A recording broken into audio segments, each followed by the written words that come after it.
Once upon a time, in the beautiful village of Kunata, there lived a man named Okpe. Okpe was married to his beautiful wife, Zuri, and together they had a son named Kemi. For many years, Okpe and Zuri lived happily. They were both traders who sold beautiful fabrics at the local market, and they loved each other so much. When Kemi was 6 years old, Zuri learned that she was pregnant. When Zuri broke the good news of her pregnancy to Okpe, they were thrilled. In the past years, Okpe and Zuri had been trying to get pregnant, but nothing worked. To show his wife how excited he was about the pregnancy, Okpe took good care of Zuri and didn't allow her to do any hard chores around the house. From the first month of her pregnancy, Zuri was treated like a queen. Even her best friend Oge would go to her house to take good care of her. My friend, I am so excited for my pregnancy. I am happy that God has finally answered my prayers. I was very worried that Kemi would be an only child and he wouldn't have anyone to play with, Zuri said to her friend Oge. My sister, I am happy as well. I am not even married, but I know what it feels like to pray about one thing for so long, Oge said. You are a very lucky woman, eh? See the way your husband treats you like a queen.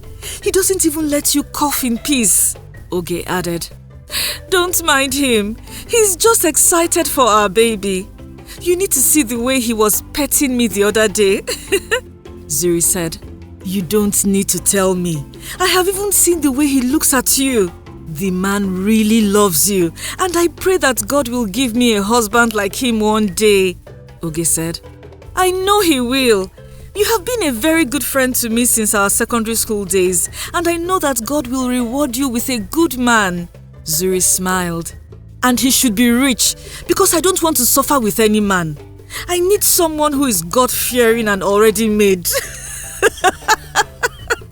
Oge burst into laughter. Oge, correct Igbo babe. You don't joke with money, eh? Zuri teased her friend. I can't joke, oh. My eyes are wide open. I will not suffer like my mother, please. Oge laughed.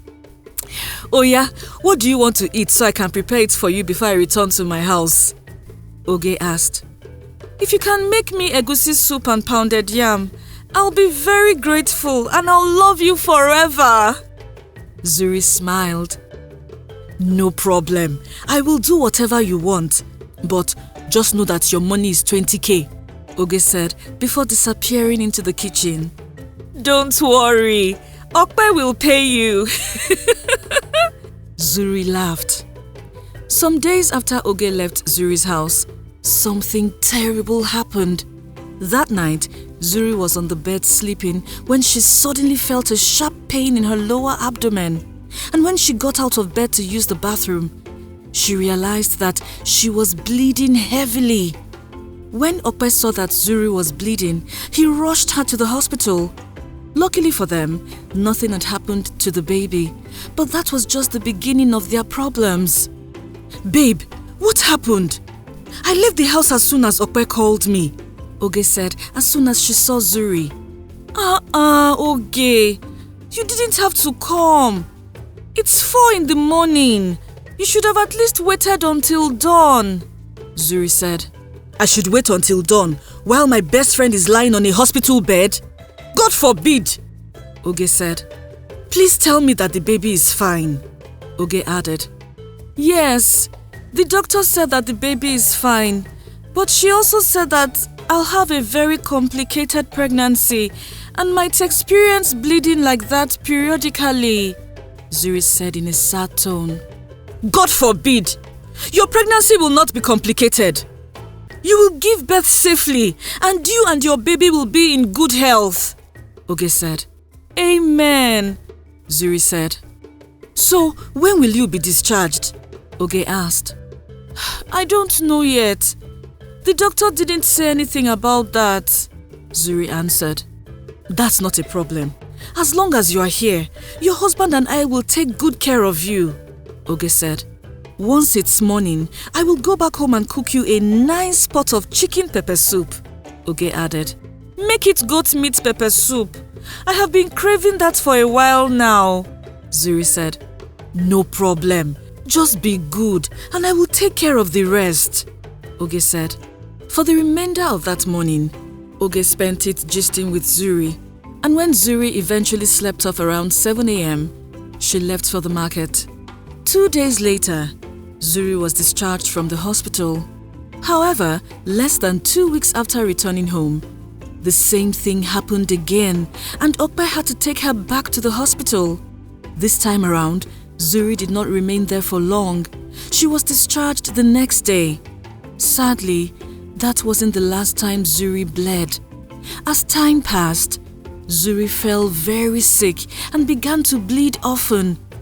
In the 3rd month of her pregnancy, she couldn't even move around the house without support. In fact, things got so bad that Okpe had to buy a wheelchair for her because she could barely stand on her own or do anything on her own. Oge, please talk to your friend for me. I have tried to convince her, but she would not listen to me. I do not want to lose her. Please, Okpe said to Oge. That day, Okpe had invited Oge to the house because he wanted her to convince Zuri to abort the pregnancy. This pregnancy has taken so much from us. Your friend is no longer the cheerful person she used to be. She has become a shadow of herself because she's always in pain. Even her doctor has advised her to abort this pregnancy, but she's too stubborn, Okpe said. I will talk to her and I hope she listens to me. By God's grace, we will not lose her, Oge said. Where is she now? Oge asked. She is sleeping in the living room. You can talk to her when she wakes up, Okpe said. I'm heading to the shop now. Please, I'd really appreciate it if you could stay with her until I return home. I don't want her to stay alone, Okpe added. That's fine. I will. My schedule is free today, Oge said. Thank you very much, Okpe said before driving off.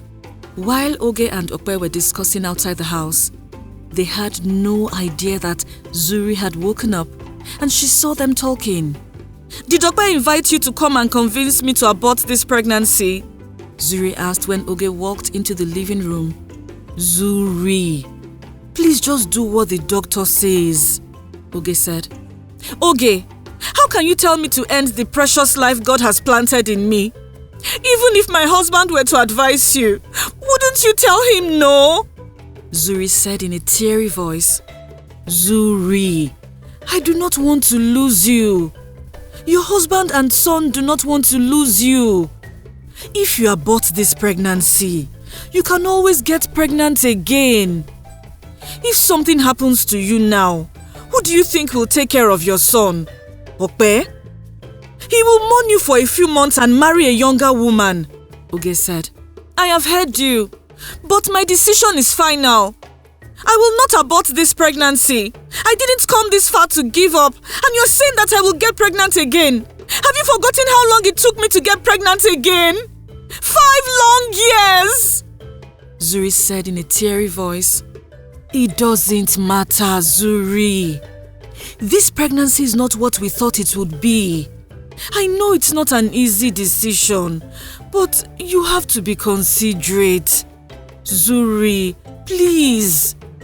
This pregnancy is draining the life out of you. We don't want to lose you, Oge said. Oge, I serve a mighty God, and I know He will not let anything happen to me and my child. I will carry this pregnancy until the 9th month, and I will give birth to a healthy baby, Zuri said. I have tried talking to you as a friend, but since you have made up your mind, there's no problem, Oge said. Then, please talk to Okpe. What I need now is his support, Zuri said. But Zuri, you know this pregnancy does not belong to you alone. It's Okpe's baby too, and he has the right to say he doesn't want the baby, Oge said. Oge, I do not want to have this conversation again, please. No one, not even you or Okpe, will tell me what to do with my baby. I am the one carrying this child, so I get to make the decisions. Okpe has absolutely no idea what I go through every day. Zuri yelled. It's okay. At least I tried my best. And like you said, you are the one carrying the baby, so we will not make decisions for you, Oge said. Sadly, it wasn't just Oge and Okpe who tried to convince Zuri. Zuri's parents and her in-laws begged her to abort the pregnancy while it was still young, but she refused. When they saw that there was nothing they could do to convince her, they all let her be. Slowly, Zuri managed to keep the pregnancy until the 8th month, even when she was in severe pain and couldn't sleep or even eat without throwing up. But in the 8th month, something horrible happened. One morning, Zuri was in her bedroom when she suddenly felt a sharp pain in her lower abdomen as usual. But this pain was worse than anything she had ever experienced. Somehow, the pain she felt had kicked in premature labor, and by the time Okpe rushed her to the hospital, she was very weak. Right now, we have to make a tough decision. We either have to save the mother or the child, the doctor said. Please, save the mother, Okpe said in a teary voice. Are you sure about your decision? The doctor asked. Yes, please, Okpe said. Immediately after Okpe confirmed the second time, the doctor rushed back into the theatre room, but after 10 minutes, he returned with sad news. I am so sorry, Mr. Okpe, but I couldn't save your wife or the baby. Even if we had carried out the operation, she would not have made it. And as for the baby, she was already dead in her mother's womb, the doctor said. No, please. Tell me you're joking. I cannot lose my wife. She is all I have. Okpe said as he broke into tears. Doctor, what is it? How is my friend? Oge asked as she rushed to the scene. I'm sorry, ma, but we lost her, the doctor said. As soon as Oge heard that Zuri had died, she screamed and fell to the floor. May God console you and your family, the doctor said before walking away. When the news of Zuri and her baby's death reached her family and Okpe's family, everyone rushed to the hospital to console him. I want her, but she didn't listen. Now see what she has cost me. What do I tell Kemi, our son? Okpe cried. Luckily for Okpe, Kemi had gone to his maternal grandparents' house for the summer holiday, and he had no idea that his mother had premature labor and had died in the process. Okpe, I know this is the last thing you want to hear, but I promise to help you take care of Kemi. Zuri was like a sister to me, and her son is also my son, Oge said as she hugged Okpe. 3 days after Zuri passed away in the hospital, Okpe and Zuri's family organized a burial for her. It was really heartbreaking because they had to bury her with her pregnancy at such a young age. Zuri was only 32 years old and she was a visionary, energetic woman. Because she was so concerned for Okpe and his son, Oge packed her things and moved into Okpe's house so she could look after Kemi, her late friend's son, and her husband. About 6 months after Oge moved in, Okpe noticed that Oge was really good with Kemi, and also he had slowly fallen in love with her. Oge, Zuri was really lucky to have you as her friend. Honestly, I don't know how I would have handled things with Kemi if it weren't for you, Okpe said. Thank you. I really loved my friend, and that's why I'm doing all of this. Sometimes I wish she was still here, Oge said. Me too. Oge, please, marry me.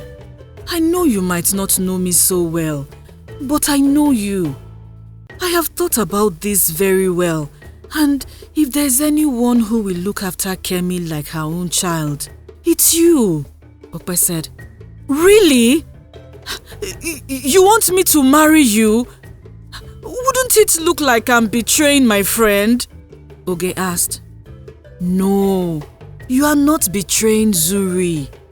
I know Zuri is dead now, but she would want you to do the same thing. Please, think about this, Okpe begged.